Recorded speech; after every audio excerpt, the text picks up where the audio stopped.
Year is 2014. Silicon Valley is booming. A place where the next big idea could be worth billions, and everyone wants a piece of the action. In the middle of this excitement stands Elizabeth Holmes, a young, charismatic entrepreneur with a vision to revolutionize healthcare. Her company, Theranos, promises to change the world. With just a few drops of blood, they claim their machines can run hundreds of tests faster and cheaper than ever before. The idea is groundbreaking and investors rush in, pouring millions into the company. Theranos is valued at $9 billion, and Holmes becomes a superstar, hailed as the next Steve Jobs. But behind the sleek boardrooms and high praise, there's a growing sense of unease. A few whispers emerge, quiet, cautious concerns that something isn't quite right. Scientists start asking questions about the technology, but their voices are drowned out by the frenzy of investors eager for success. The excitement is at its peak, but in the shadows, a much darker truth is waiting to be uncovered. As more people invest their money and trust in Theranos, few realize they are walking straight into a disaster that would lead England to its first major financial crisis. Who was Holmes?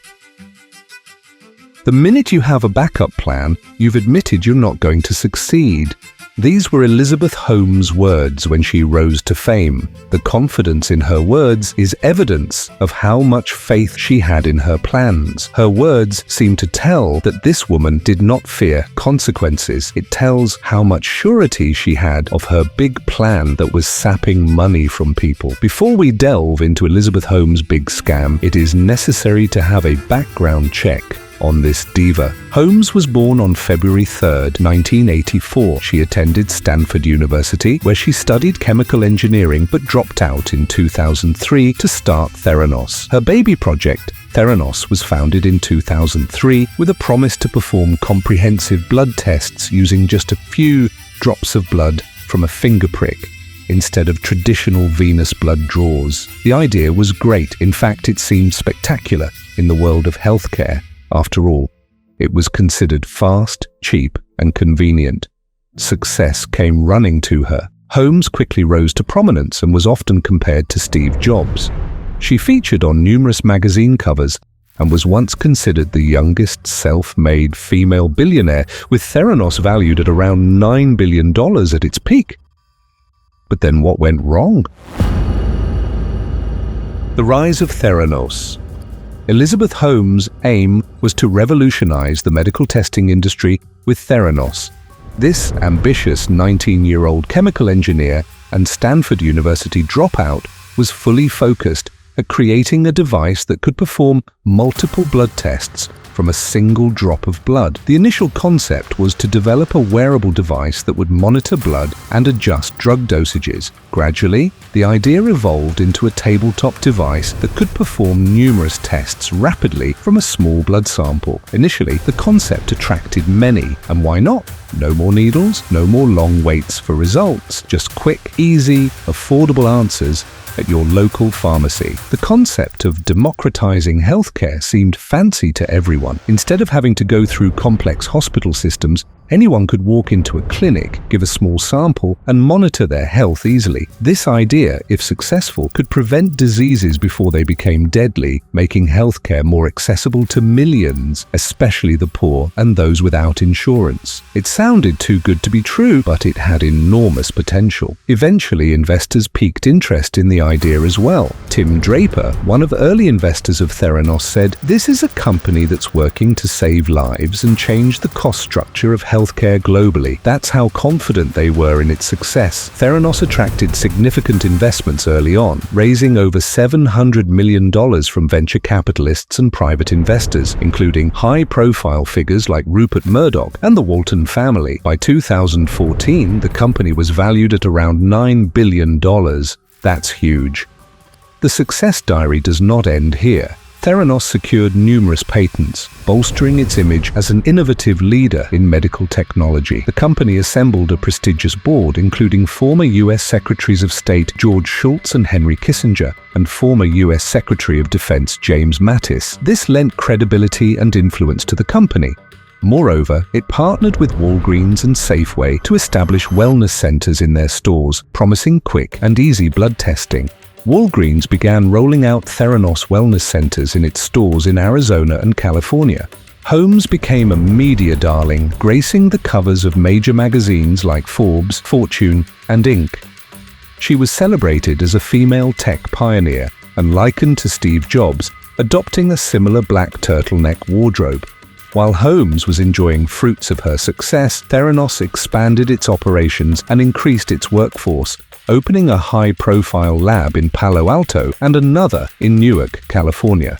Wait a bit. Before we delve further, I want you guys to register the term Edison. When we talk about Theranos, it is essential to talk about Edison Theranos proprietary device, which supposedly could run a battery of tests on just a few drops of blood. The technology was touted as groundbreaking, with the potential to disrupt the traditional medical testing industry. Holmes maintained strict secrecy around the technology, citing the need to protect trade secrets. Employees were compartmentalized, limiting their knowledge to specific aspects of the project, fostering an environment of secrecy and control. But then what went wrong? How Holmes messed up? The downfall. It was in 2015 when Holmes' house of cards began to fall one by one. It did not happen overnight, but gradually people began to see through what was wrong with Theranos. Despite the hype, insiders and some experts began questioning the validity and accuracy of Theranos' technology. Employees raised concerns about the reliability of the Edison device. The Centers for Medicare and Medicaid Services, CMS, inspected Theranos' lab and found shocking deficiencies, including inaccurate test results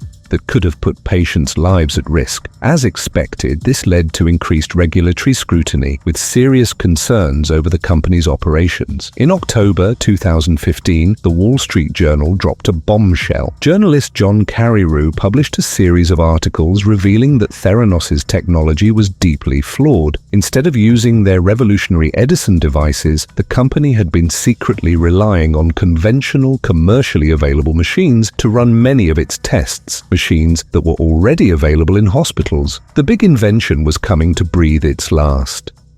The revelations were devastating. Walgreens, a key partner, immediately suspended its partnership with Theranos. Safeway, which had invested heavily in Theranos testing centers, quietly distanced itself from the company. Investors who had poured millions into the startup began filing lawsuits, accusing Holmes and Theranos of deception. In early 2016, the CMS delivered a crushing blow by imposing harsh sanctions, and Holmes was banned from owning or operating a lab for 2 years, and the company's lab license was revoked. By 2016, Theranos was forced to void or correct tens of thousands of faulty test results, raising concerns about patient safety. The company shut down its labs and wellness centers, and layoffs followed. As investigations deepened, Holmes and former COO Sunny Balwani faced multiple fraud charges. Finally, in 2018, Theranos dissolved, its once promising future erased, leaving behind a trail of shattered trust and financial losses for investors and partners. Holmes's downfall was a stark reminder of how unchecked ambition and deception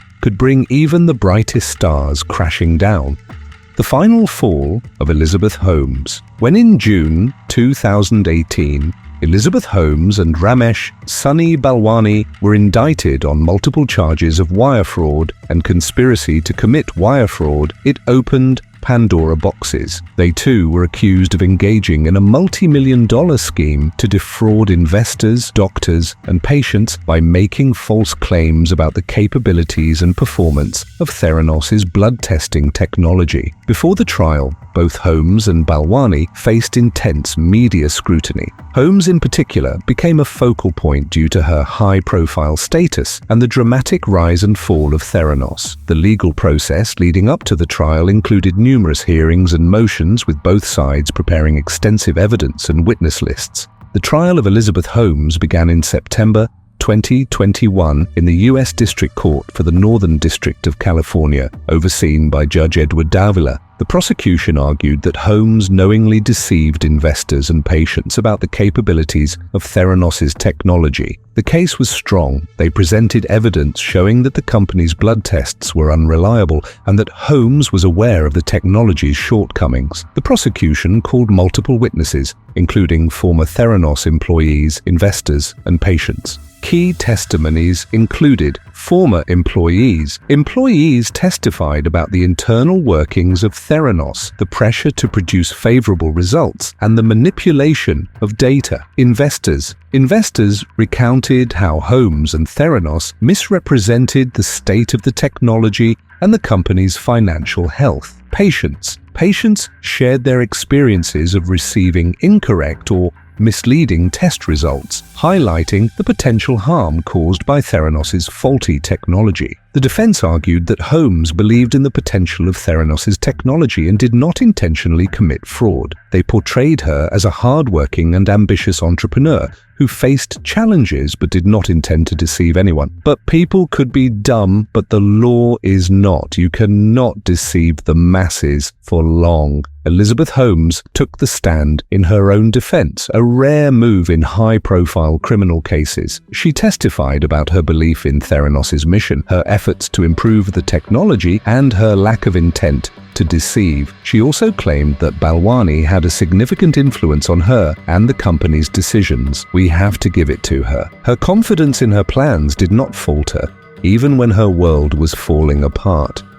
Verdict that comes the year 2022. It was the month of January, and after several days of deliberation, the jury reached a verdict. Elizabeth Holmes was found guilty on 4 counts. 3 counts of wire fraud. These charges related to her misleading statements to investors about the capabilities and performance of Theranos' technology. 1 count of conspiracy to commit wire fraud. This charge was based on the broader scheme to defraud investors. Sentencing Holmes faced a maximum of 20 years in prison for each count of wire fraud and conspiracy. Her sentencing was a highly anticipated event, with significant media coverage and public interest. In addition to potential prison time, she faced fines and restitution payments to the defrauded investors. Conclusion: the case set a legal precedent for the accountability of tech executives, particularly in the health technology sector. It underscored the importance of ethical practices and transparency in medical innovations.